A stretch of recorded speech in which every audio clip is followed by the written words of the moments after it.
Okay, so today we are making chicken biryani here. So just to be clear, we are making it in UK with all the ingredients which are easily available in UK market. So we are making chicken biryani in a Pakistani style. It is a mixture of both Karachi and Lahore biryani. So let me first tell you what ingredients we need here and how much of the quantity we are making here. So we are here using about 800 grams of chicken here. So it is cleaned chicken without skin, cut in curry cut pieces, 800 gram. You can add a little bit more or a little bit less as well, but I would recommend this quantity.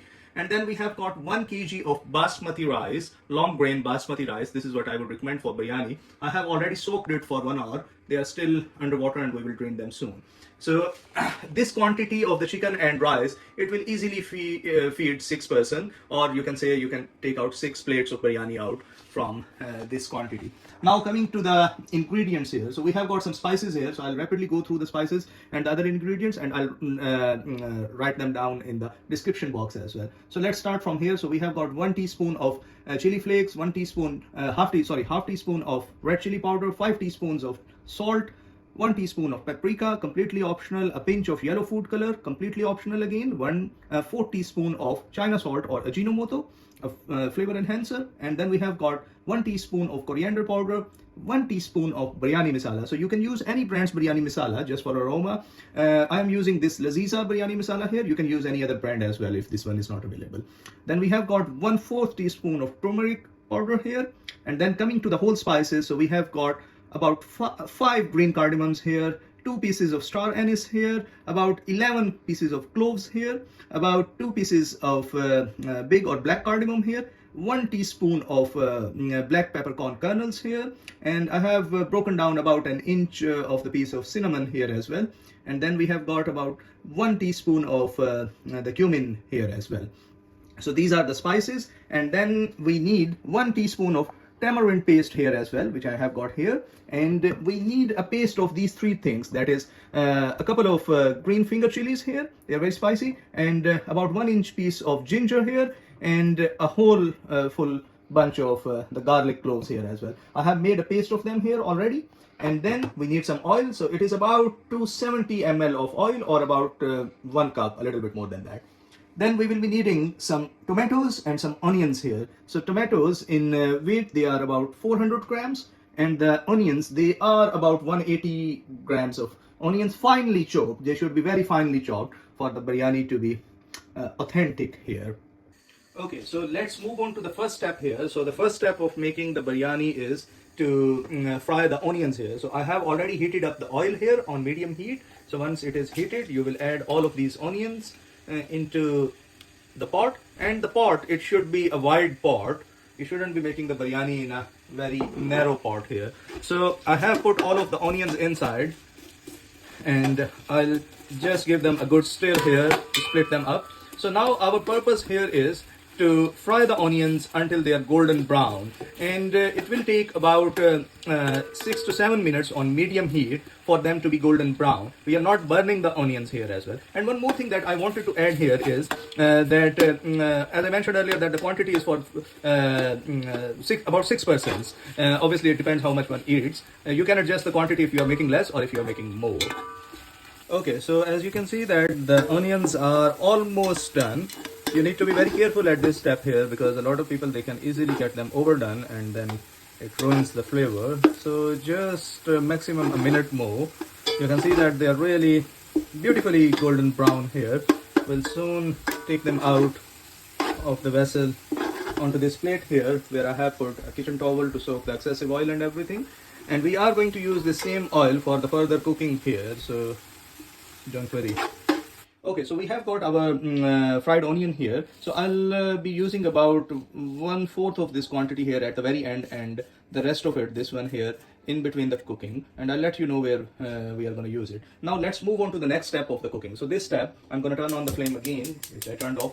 So this step is called in Hindi or Urdu bhunai, or in English you can simply call shallow frying here, and this is one of the most crucial steps, and the whole flavor of the biryani will depend upon it. So you will put all of the spices and the tomatoes in the vessel here. Flame will be a little bit more than medium.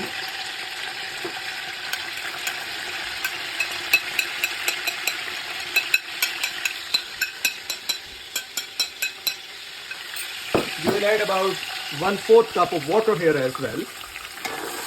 Otherwise the spices will burn. We are adding the ginger, garlic and the green chili paste here as well. And last but not the least, the tamarind paste as well. So once we have added all of these spices with the tomatoes into the hot oil, we are going to turn up the flame, and it is on high flame now, and we'll do the bunai or the frying of the masalas here on very high flame here.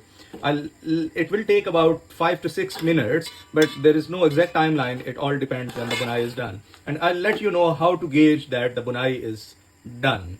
So let's meet at the next step. As you can see that the masala is getting shallow fried very evenly, and we are having the bunai here. Our main aim is to achieve a homogeneous mixture where there are no lumps or anything like that. And the indication that the bunai is done or it is getting done fine is that the oil will start separating at the top of it. So at the moment I can see that there are a few bits of tomatoes still solid inside, so I'll keep on doing the bunai. Whenever I see that there is a bit of burning at the lower end going on, or the moisture is less, I just add a little bit speck of water from this cup here.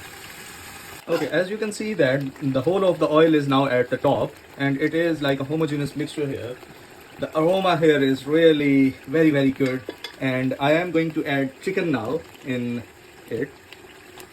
We are still at a very high flame, so we are going to do frying or bunai of the chicken now with the masala here, so that the chicken gets coated with all of the masala as well. Let me show you how it is done here. So the pot will be very hot at this stage, so just use a kitchen cloth or something like that. So we are coating the masala here.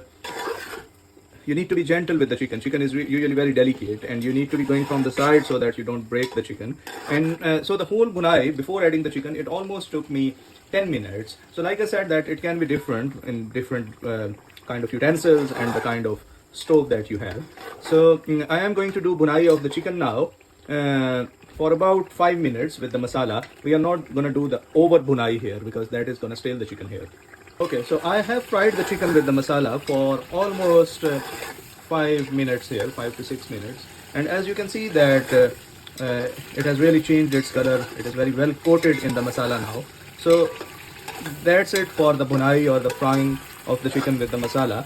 Now what we are going to do is we will be adding about half a cup of water here, which should be enough for the chicken to get tender in. So I have got a full cup here. I'll only be using about half a cup here, and I'm using very hot water here from the kettle. Don't add cold water. It will really make the chicken rubbery and spoil it for you. After adding the water, I'll add a little bit more.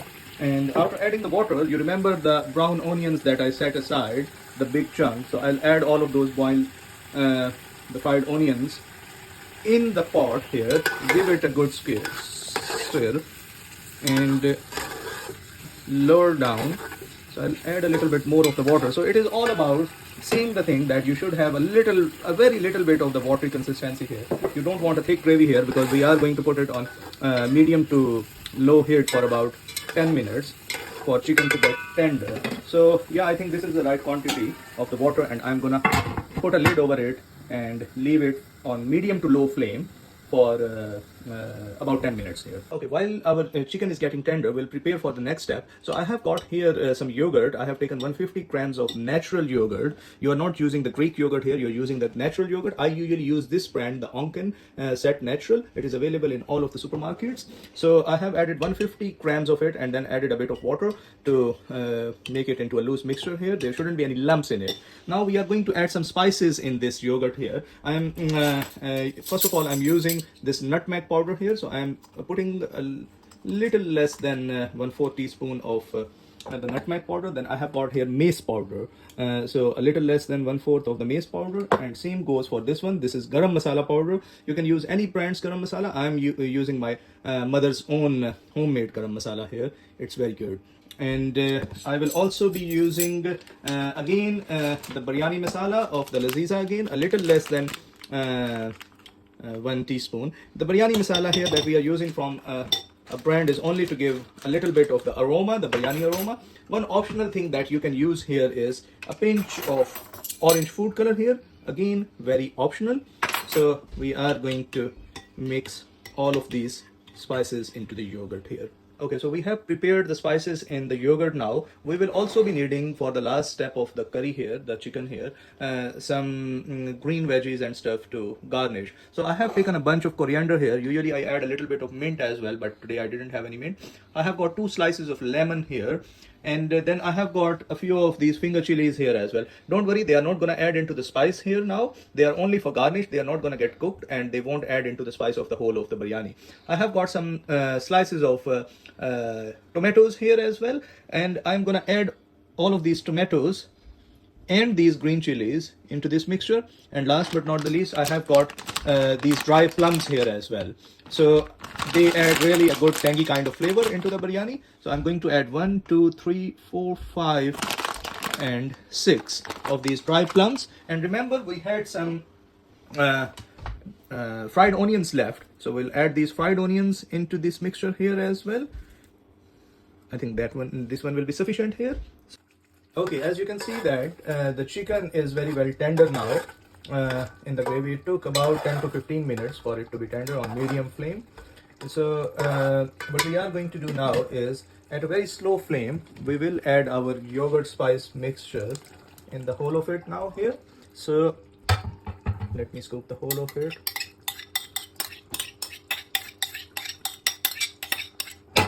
So we'll give it a good mix with the chicken here, and I'll fry this yogurt mixture with the chicken for about 1 to 2 minutes. So I have increased the flame. I have put it up to medium to high, and we'll fry it on medium to high heat before we are done with the gravy. So we have fried the yogurt mixture with the rest of the chicken gravy for about 1 to 2 minutes. I'm going to turn off the flame here now, and with flame completely turned off, I'm going to add these garnishes that we already prepared roughly over the chicken here. It will be dipping into the gravy here. So there is still a bit of the, on top of the thick gravy, there is still a bit of water which came from the initial water which we added, and obviously the yogurt has released some of its water as well. So the main concept is that our rice, the lower layer of them, it will be dipping into this water, and it will be adding the aroma and the texture. So we'll put this pot here on the side now, and we'll tend to the rice here now. So for the authentic biryani, we cook rice partially with the gravy and partially separately as well. So I'll show you how to cook the rice here and how to add them to the gravy now. So in a separate pot, I have got some water here. So I have put some generous amount of open water here, along with 2 teaspoons of salt here, just to make the water a bit salty here. And I have put a few drops of oil in this water here as well. And I have brought it to the boil here. We are going to add the rice, which have already been drained, into this water here. As soon as we will put the rice in the water, because they are cold, so it will take some time for the water to come back to the boiling temperature again. We'll wait for that. Now the thing is that we are going to add the boiled rice on top of the gravy. We are not going to add the 100% boiled rice, but rather we'll add the first layer at about 60 to 70% of the boiling point. That is when the rice are about 60 to 70% cooked, and we'll keep the rest of the rice boiling on the same temperature, that is the highest temperature. And after every minute or so, we'll keep on putting the layers using this thing onto the curry over there. This way, every layer, every subsequent layer is at a different level of cooking over there, and the top layer will be in between 90 to 95% of the cooked rice, and the rest of the cooking of these rice will happen on steam. I'll show you that step later on. We are at about 60 to 70% of the cooked rice here, the boiling level of the rice. So how to get to know that they are 60 to 70%? So if you take a grain and if you press it underneath, it will break into 1 to 2 of the pieces, like 2 to 3 of the pieces. Like you can say one of this is here, and there is another one here, and then this thing. So it is about 60 to 70% cooked. So like this, like I'm doing, you will take a layer of rice and layer it up on top of the gravy here, like that. Smoothen it a little bit. I'll take some more rice for this layer. Make sure that you are draining all of the excessive water back into the boiling pot over there. We don't want any more water into our biryani. We have got enough of the moisture in it, which we need for the steaming process, or as we call it, dum in Urdu or Hindi.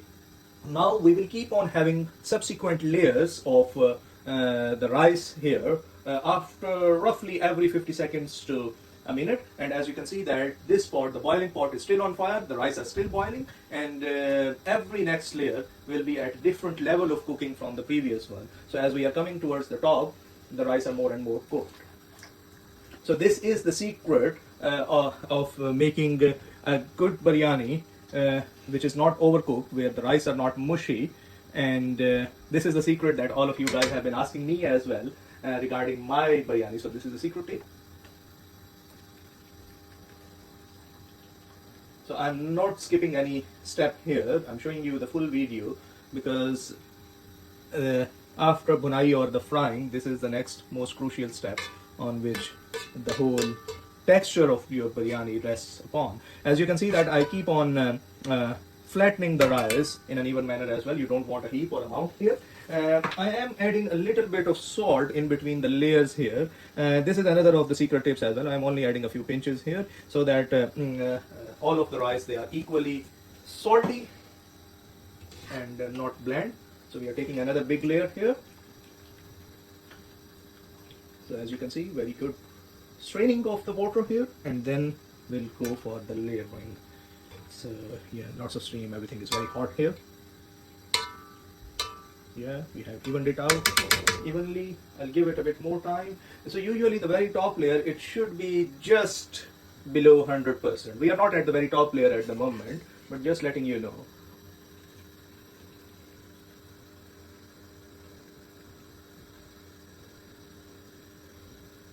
So I usually use this traditional pot, which is used in all of the Indo-Pakistani cooking. These are silver steel pots, and they are really good. And biryani should always be cooked in a really wide kind of pot. That way, the steam and the rice have enough steam when we are giving the dum, and they won't get mushy. And you will have every single grain of rice cooked separately, and you can see them and separate them when you are eating as well. And it's good. It gives a really good look to your biryani.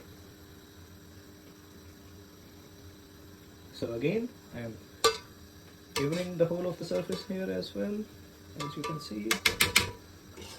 So these layers that we are having, they are almost 90% here now. So this is the second last layer that I am putting, and after that I'll be draining the whole of that straining pot into a strainer and put those rice on top of. Okay, so I have put in the final layer here as well, and I'm going to flatten it a little bit, and I'm going to take a spoon here, and from the back of the spoon I'm going to make a bit of like these kind of holes for the steam to escape here. And I have put this pot back onto the flame as well, and currently it is on the higher flame. I'm going to sprinkle a bit of oil, a little bit on top of it. Yeah, that's fine, not more. Now I have taken a clean kitchen cloth, and I have soaked it into the hot water, drained all of the water, and I have put it on top of the cover.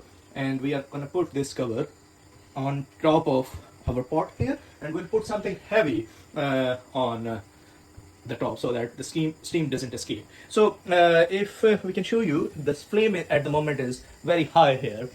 It is at the higher flame, so we'll keep it so the whole steaming will be about 25 minutes here, and we'll keep it at high flame for about 5 to 10 minutes until the steam starts coming from the sides here. Once it starts coming from the sides here, we will lower down the flame to the lowest possible setting and keep it like that for another 15 minutes. I'll show you once we open up the dum or the steam or the pot here.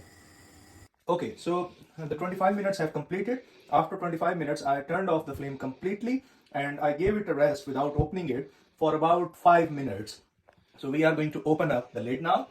So I am putting the lid on the side here now. As you can see that there is some steam escaping from it. Let it rest for about 1 to 2 minutes. Don't just dive in. Now this is an art as well, how to open up the biryani after the dum is complete, because if you just dive in like that, it will all go mushy again. So you go from the side here. Now remember, we have got layers here, and the lowermost layer is the gravy here. You go from the side, you bring up the layers. You can see that there are these golden rice coming up from the bottommost layer, and as you can see, every single grain of rice, you can differentiate it separately here. Nothing is mushy here. So we'll take out the layers like that, and there's lots of masala here. It's a very rich flavor in that masala here. So we'll dish it out into one of our dishes here. So I've got a dish here, so I'm gonna dish it out for you. So yeah, so basically in an authentic biryani, you should clearly able to see the white rice and the yellow rice that are the masala rice. These rice are not only yellow just because of the color that we added, but because of the masala itself as well. So this is the final look on our biryani in Pakistani style. I hope you guys will like it. Try it, give me the feedback as well, and stay blessed. Thank you.